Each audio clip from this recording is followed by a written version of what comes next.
my whole life, amnesia has been a significant part of it.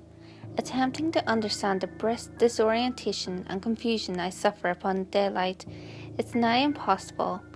But some examples of what the utter silence inspires will provide clarification. Firstly, I will never recall my own heritage or kin. Both iniquities vibrate for the majority.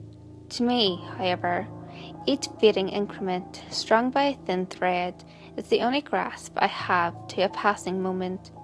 It is truly horrifying, considering the discernible thoughts, as stilted holes skewered to a black canvas. Although futile, I do try to keep a log to document all recent activities reminiscent of my losses. My past identity searches for itself in desperation. Hope is delusion, timidness a burden. I'm still walking slowly through each definition. Results swelter, tear, each specialist wrong in their own way. Eventually, as time became too somber to bear, I refused their help.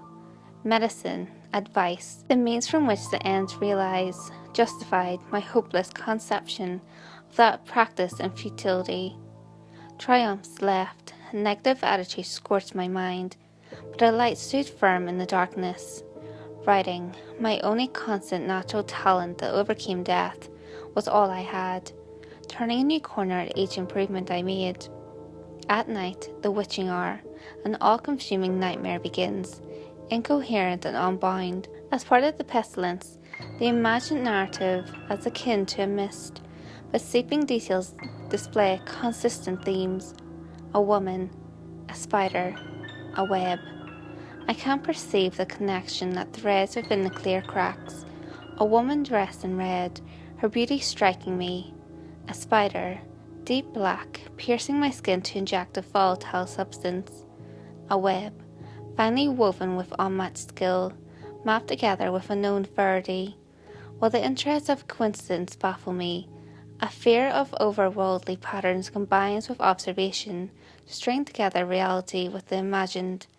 Yet each surfacing revelation trembles and collapses upon minutes with a simple phrase, "It's all in your head."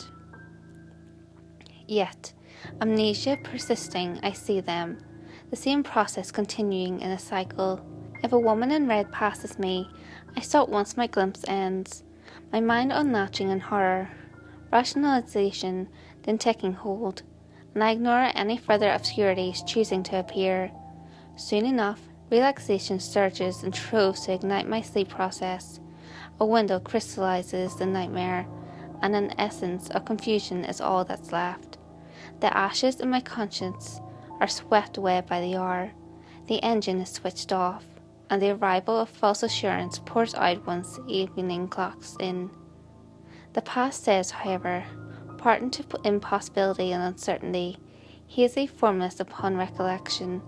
I can't recall where I am, wondering, perplexed, in a home vastly different to my own. Exempt of furniture, the suburban house admits channels of horror and abandonment, the three paintings situated on a nearby wall conveying their ominous intentions. A woman in red, undignified in beauty, the spider, absorbed in darkness, and the web, a subtleness apparent. The paintings, executed with artistic mastery, elicit a deprived stillness in my soul, unhinging a deep terror, that night construct of my mind, the nightmare. A woman in red faces me, eyes exposing an inner longing, begins with a perfect voice. "I've always thought you were an interesting soul, and I do feel your sadness. But please, remember that I never forced you to do this, asked you, nor wanted you to." She briefly stops, glancing at my hand. "I forgive you." A sharp pain, searing iron masking a central location, emerges on my palm. Following suit, I peer down, realizations forcing doubt. "The spider will help you, don't worry." The voice, mournful in tone, springs out of an abstract silence. The pain, unending, surges up my arm, tearing my entire fabric with grotesque ferocity. Unknown, unspeakable, I soon become a chamber of torment, a slaughterhouse fit for the innocent. In that same moment, it suddenly dissipated, but a disgraceful whisper. That is what I felt, and what I became. The woman began anew. Do you understand? Do you know why? If not, can you? I know you don't deserve this, but I drew you here for a reason. I then found myself facing a web, studying the intricacies weaved in fine precision. This will subject you to suffering, only known to the most wicked. You won't remember it, thankfully, but the scars will remain. The voice hesitated, emanated with slight anguish. It's been a while, but just ask yourself, why don't you remember anything? What did you do?